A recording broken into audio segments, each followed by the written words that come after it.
Everyone wants more money, but most of us weren't taught how to create an abundant life. That's where the More Money Show comes in. If you're ready to have more money, create more freedom, and experience more fun, turn the volume up. It's time to learn how to create the prosperity and life you have been dreaming of. Here's your host, Cassie Parks.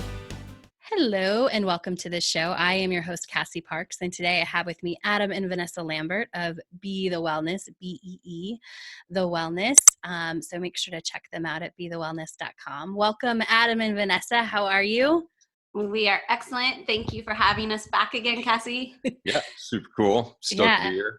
Me too. I'm super excited. And I am, if you happen to be watching this on video, you can see all my niece's toys in the background. And when I turned the video on, I was like, this is perfect for their interview because your nieces and nephews are so important to you.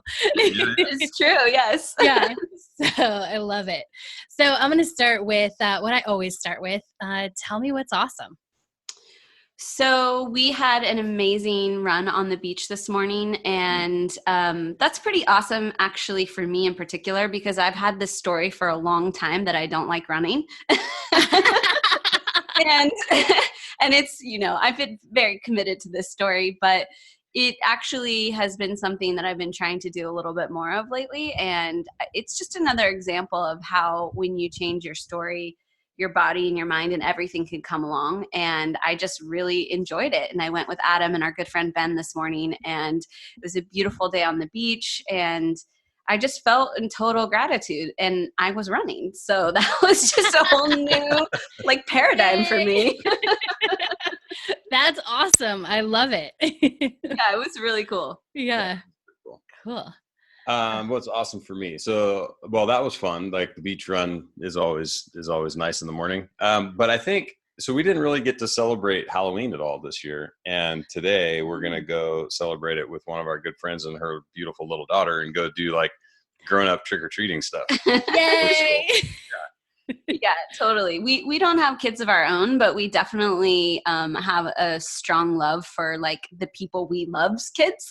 Yes. So it's a great way for us to kind of get that like kid expression in and just have some of that fun time together. I love it. That's awesome. That's actually why I'm in my niece's bedroom is because I came down here to do Halloween. Oh, that's awesome. I love it. Yeah. So super fun. I love it. Cool. So you've been in the Enchanted Circle for between 4 and 5 months. Mm-hmm.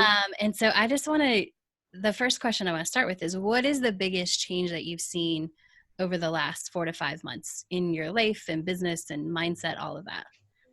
I think the biggest thing for me in the way that I see it is literally the way that Adam and I can be about moving forward together and about having a common language and a common way of thinking and communicating about things. Yes. And I tend to be a little bit more in the clouds about things. He tends to be a little more grounded and pragmatic. And I think that disparity, although sometimes very balancing and very good for like our business and how we work together, it also at times when we weren't able to sort of find common ground about something, it could be very dividing. It could be very divisive about how we move forward on things. So I think the biggest thing for us is having a common language and a common way to be about things that helps us actually get on the same page.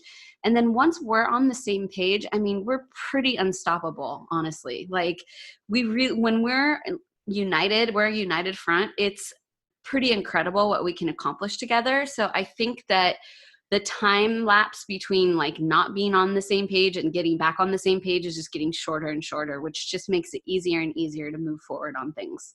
I love that. Yeah, that was pretty awesome. It is. Yeah, Vanessa, I'm going to start going first. Yeah, I almost said Adam go first. I had it in my mind.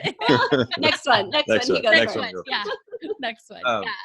So I mean, all the things Vanessa said are definitely true. I think for me specifically though, because this sort of coaching and this sort of way of looking at things, the idea of like practicing how you would manifest something is like pretty new for me. I think the biggest thing that I got out of it was confidence in this as a process. right? So in the way that we talk about things, the way that we do the scripting, and the way that we set up our mindset, and using all the activations like the playlists and all of this kind of stuff to just get your head back into this, sort of, frankly, the abundance mindset, right? Getting back to this place where things are possible and you can feel from there, like what is activating versus what is not, and what's just blah, that's just one of those things over there. Like, that sucks. Like, what else is available, as a way to accomplish that. And just really trusting that those tools work, and that, if you just implement them, then things, steadily start to become easier, and not easier from like you're still solving the same problems fundamentally, right? But it's not, there's less struggle, and things can be more fun and sort of playful, as opposed to, hand-wringing and stressful. Yes. Oh, I love that. And I think when you started, you would have said, like, I'm a pretty positive guy, right? It wasn't that you didn't, like, you weren't a Debbie Down, or I don't even know what the, you weren't That's a not Debbie politically Downer. correct. I know, right? Like, what's that? What is it? It's Billy Bummer. Yeah. You're a Billy Bummer for sure. Yeah. No, I don't think so. I mean, I've never really thought of myself as a negative person. I definitely am a problem pointer outer, though. Yeah. Like, and that's part of, like, it's just what I used to do for a career, was point out problems and then fix them.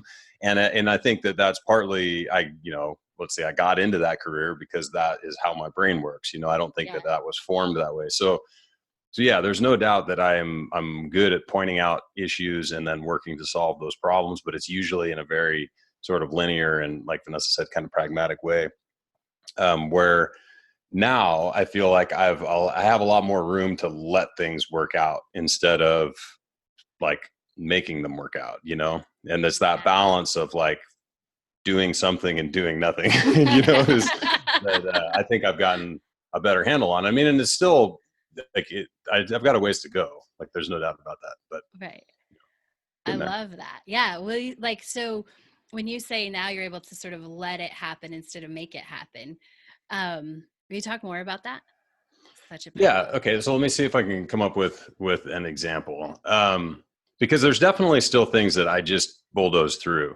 Right. And so like our coffee, the launch of our coffee product was one of those things. It was like, I'm going to make this happen by this date. And I just did it. There wasn't a lot of, consternation about anything. It was, I just didn't ask very many questions and just marched forward. So that, there's definitely still that piece of it.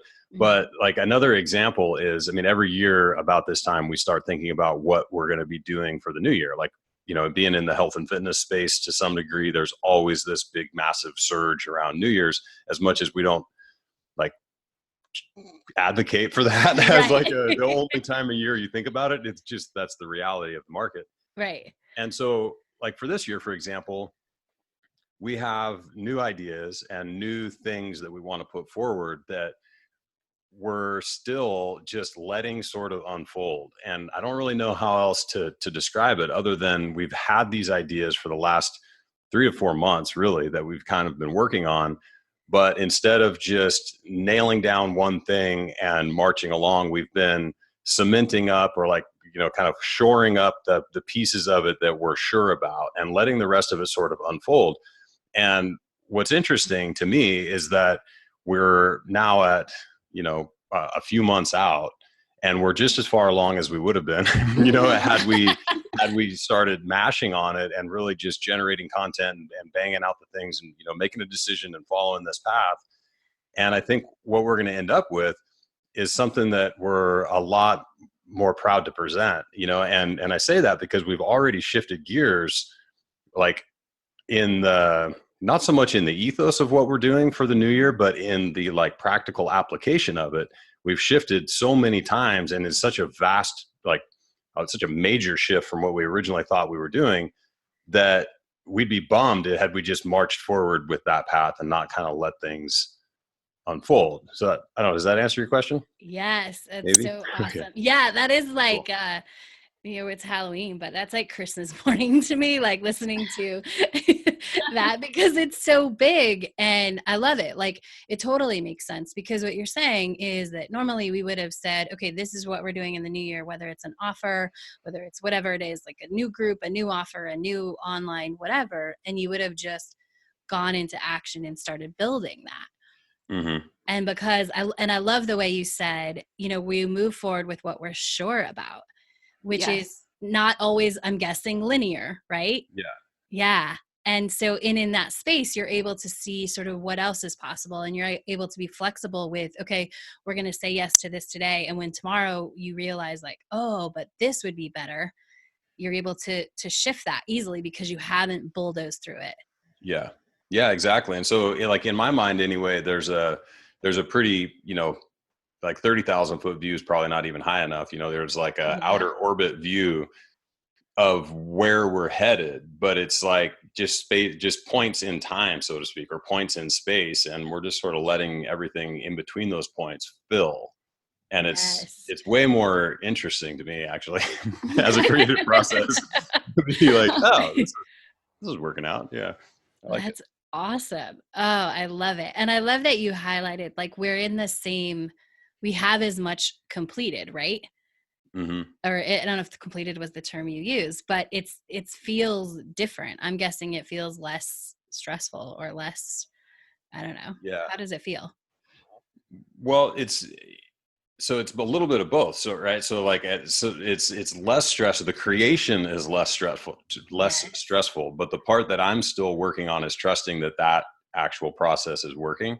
Yeah. Right. So like every now and then I have this like, wait, what are we doing? I haven't done anything. Like, okay, everything's okay. All right. Everything's okay. I'm moving along. So I still have these little like freak out moments of like, but we're not actually doing anything. You're like, no, you are. It's just not in the way that you're used to doing it. You know? Yeah.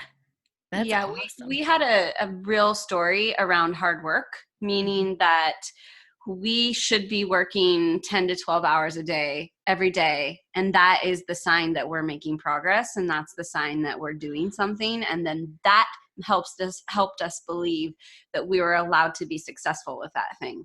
And we've really been able to just ease up on that and give ourselves space, because at the end of the day, what is the point of creating this whole thing if you don't actually get to live your life within it? If you don't get to, you know, go for a run on the beach in the morning, or, you know, go trick or treating with your friends' kids. Like, what is the point of all this creation? And I think that's what has really, really shifted for us, is like allowing the space to live our awesome future selves.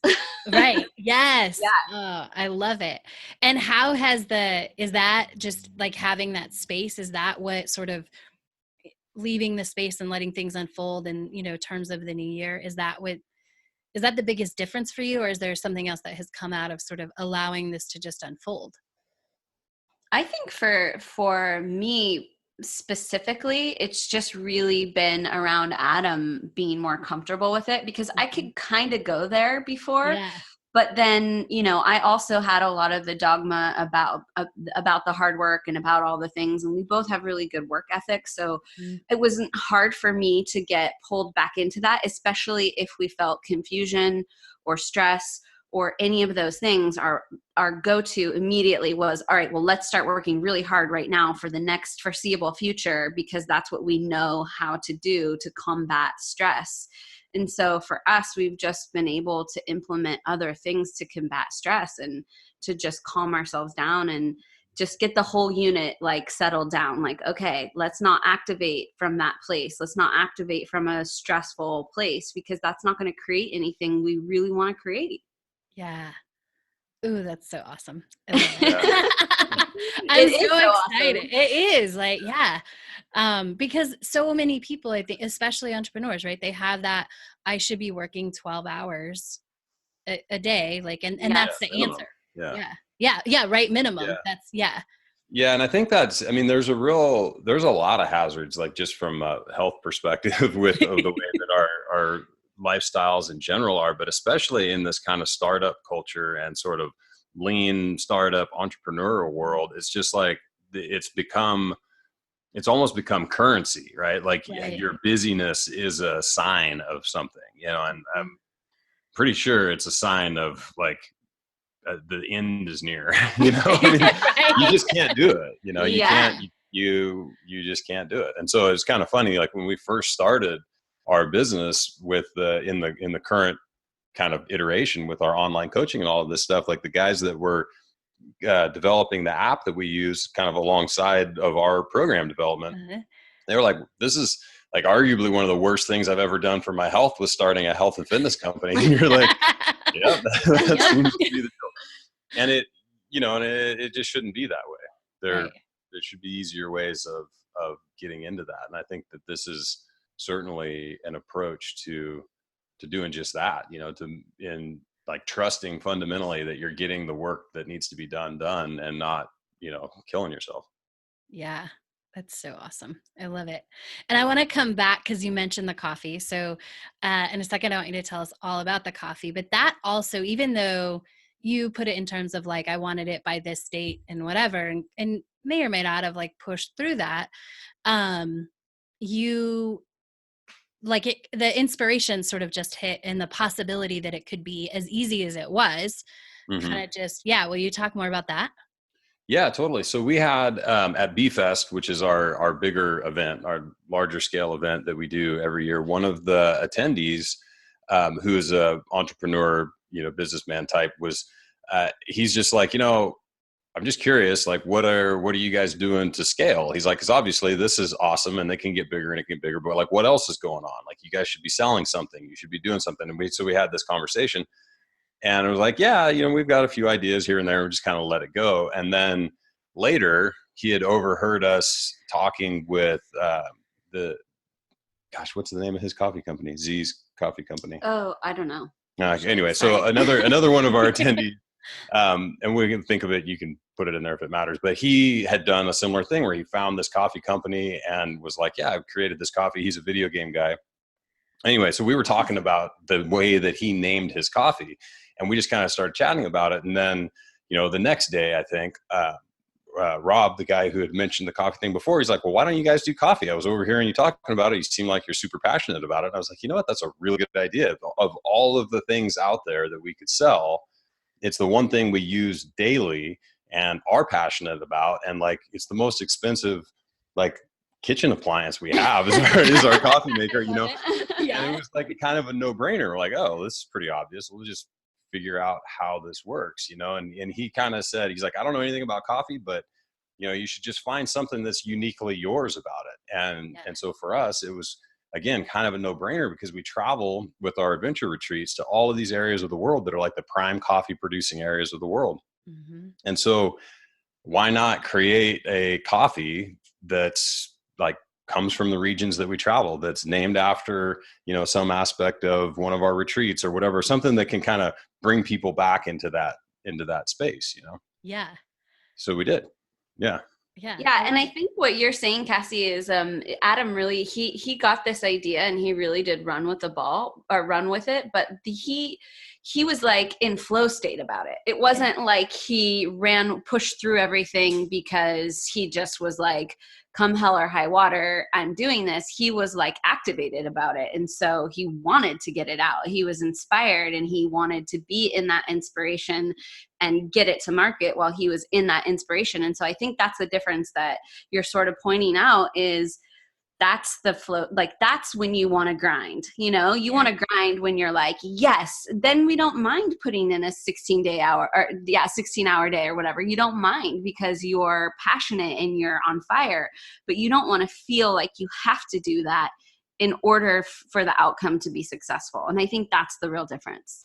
Yes. I think you summed it up perfectly. Because I just remember the first time when you got on the call about it, it was like, oh yeah, we thought this, and all of a sudden it seemed like all the pieces kind of fell into place. Like, even though there was work to do, and which is they really did fall into place. It was like, and exactly what Vanessa said. I mean, it was a charge to get through it, but there was nothing difficult. It was literally just doing the work that was there to be done. Everything fell directly into place, from finding, you know, a roaster, the way that the shipping works, like everything literally just clunk, clunk, clunk, clunk, clunk. And I think, you know, our label design took 3 iterations or something like that. And I mean, it was, pretty easy. That's awesome. Yeah, I love it. It's so fun. And I loved when, we were on the call the other day and you're like, oh yeah, we got a retreat and a coffee person. And it was like such evidence, because I didn't know this entire backstory, but now I'm like, oh yeah, that's perfect, right? It's the thing that's going to keep reminding them of the retreat. Like it's amazing. Yes. Yes. Yes. And the fact that we have like a system now that people can add both things to their cart at once and check out was just like a huge success. We're like, yes, it's happening. I loved it. I love it. So I want to go back, because this ties into sort of that ease and that trust and the space that we've been talking about. I want to talk about the RV that you took to Burning Man. So whoever wants to start leading with that story, because it definitely was a story about trust and knowing. I think it was I don't know if it was the first time, but I remember Vanessa saying like, oh, even if this isn't it, there were a couple iterations of what might be possible. And it was like, even if this one doesn't work out, we know what it feels like for it to be it and to be right. Yes, totally. I think that really it came down to us having it in our mind that we wanted to purchase an RV, or that we were open to that possibility. We've been going to Burning Man this was our 7th year. So every year we rent one, and, it's been great. That's served us really well, but we were sort of ready to step into that next, phase of ownership and, just have it be ours and know we have it every year and just let go of some of the hassle of renting. And also we were just excited about the possibility of having it. It just felt like the right time for us. We would probably use it for other things. And yeah, we could just see our way towards having that be something that we stepped into. And I think that we were going back and forth, and we were kind of like, I don't know, maybe we should just rent again, or we should, we weren't really finding what we wanted. And it was just kind of like one of those times where we felt like we were forcing it, and then the forcing it didn't feel good. And we felt like we were running out of time. And we even said that, I think, to you, like, well, we're kind of running out of time. We have to do this or it's not going to happen. And so you sort of like guided us through a way of being about it, which was just like, okay, well, if the money wasn't a problem, if the time wasn't a problem, if all these things weren't a problem, what would you want the outcome to be? And we were both really clear, like we would want an RV. We would want to feel super excited. We'd want to have it. We'd want to be driving to Burning Man and be excited. And I think that we just kind of stopped there and just let it, again, gave it space, even though it didn't seem like we had space to give it, because Burning Man was like 3 weeks away.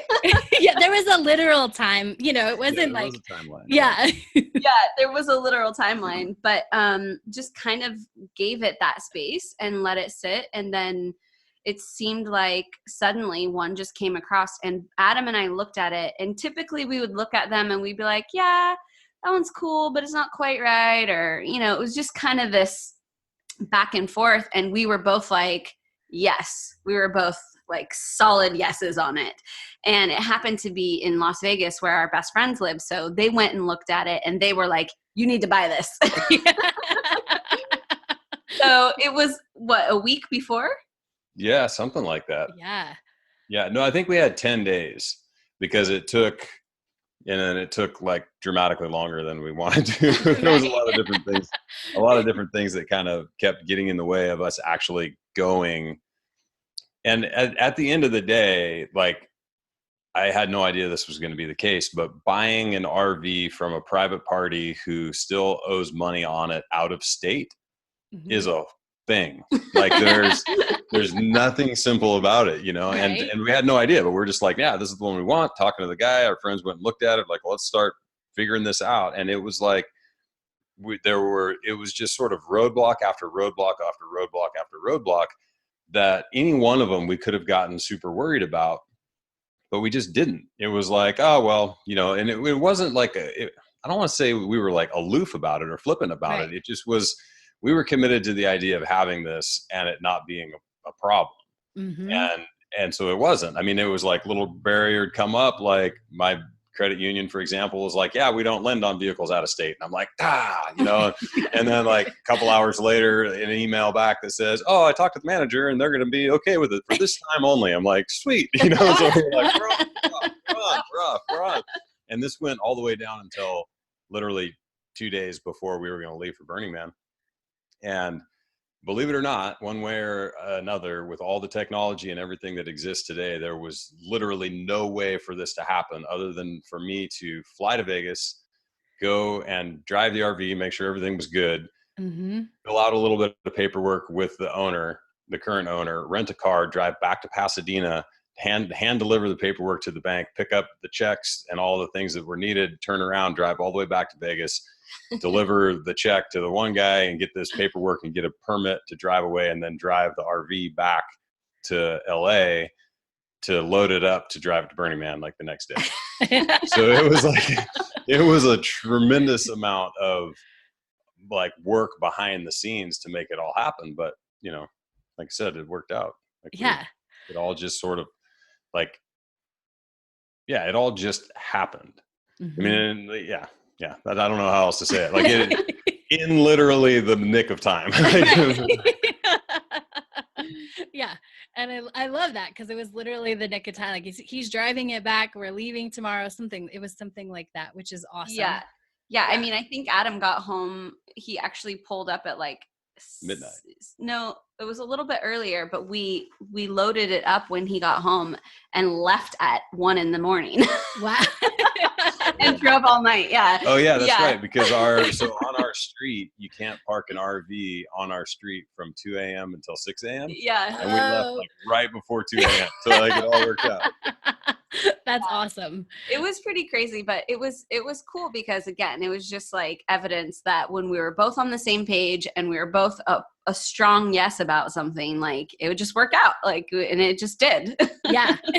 And I love that because I think it sets the stage for what's about to unfold really big in your business together. I think so too. And I think that's like, we feel like we're just on this precipice where we're like, okay. And I think it's really important. And we were talking a little bit about this before we went live, that like, we just keep working this muscle. And that's something that's really present for both of us, is that it would be really easy to make a little progress and then almost kind of just go back to your old ways of being. Yeah. But it really does take like consistent practice and working this muscle of trust and space and activation to really make it a new way that you are in the world. I love it. I love that you said that, because my next question was likely going to be, what's your best advice? And there it is. And there it is. Yeah. Adam, do you have any advice for someone like who's in the process of, letting go of that 12 hours and opening up to things can work out instead of forcing them to happen? Right. I think trust is the biggest thing, and then, unfortunately, I think that's going to be a little bit different for everyone. You know what I mean? Like what the best way to kind of start to trust themselves, in that regard, or trust that's going to work. But so my advice would be to figure out what it is, like what's the fundamental mechanism that underlies your trust as a person, and then start working on that. Like, so for me, it's about evidence that something is working. Like my default mode is skepticism and then proof that something is right. You know what I mean? I'm always the guy that's like, well, I'll be damned. Despite everything I thought, this worked. Like that's just how it's almost like the scientific process. I try to prove everything wrong. And then when I can't prove it wrong, I'm like, well, it must be right. And it's a very slow and painful process for Vanessa to deal with, but it's how it works, for me. Yeah. So I would say whatever that process is, and I think that, listeners could probably identify that right away. They're like, oh, I'm like that. Or, oh, I need to see it written in the tea leaves first, or whatever the thing is that is your underlying mechanism for developing trust. Start to work at it from that angle, because once you can get there, then it all sort of comes together, Yeah. I love that. So good. So tell everybody where they can get the coffee and an amazing retreat. Oh, yes. BeTheWellness.com. And BeTheWellness.com is central hub for all of our retreats and adventures, our coffee, and just, more about our company and some of our other coaching offerings and all that good stuff. And then Instagram is another great place where we post frequently and share stories and are probably most active in terms of social media. And then we also have our own podcast as well, which Cassie, you've been on a couple of times, and that's Be the Wellness podcast as well. So lots of places to connect and learn more and hear us talk about all of this stuff as well. And I always love it when you're just like one step ahead of me. I was like, okay, after she finishes, I'm going to say the podcast, and you took care of it. So it's all awesome. I'm hearing your inner voice. Yes. Becoming mine. I love it. I love it. I do too, actually. I love it. Well, thank you too for being here today and sharing this continued evolution of your story. I know it's going to impact so many people when they hear it and can relate really to this entrepreneurial side and the relationship side and all of that. So thank you very much. Thanks for having us, welcome. Cassie. Thank you. And thank you all for listening, and make sure to check out Adam and Vanessa at BeTheWellness.com. Thank you for joining us on The More Money Show. To learn how to identify your current money story, go to identifyyourmoneystory.com.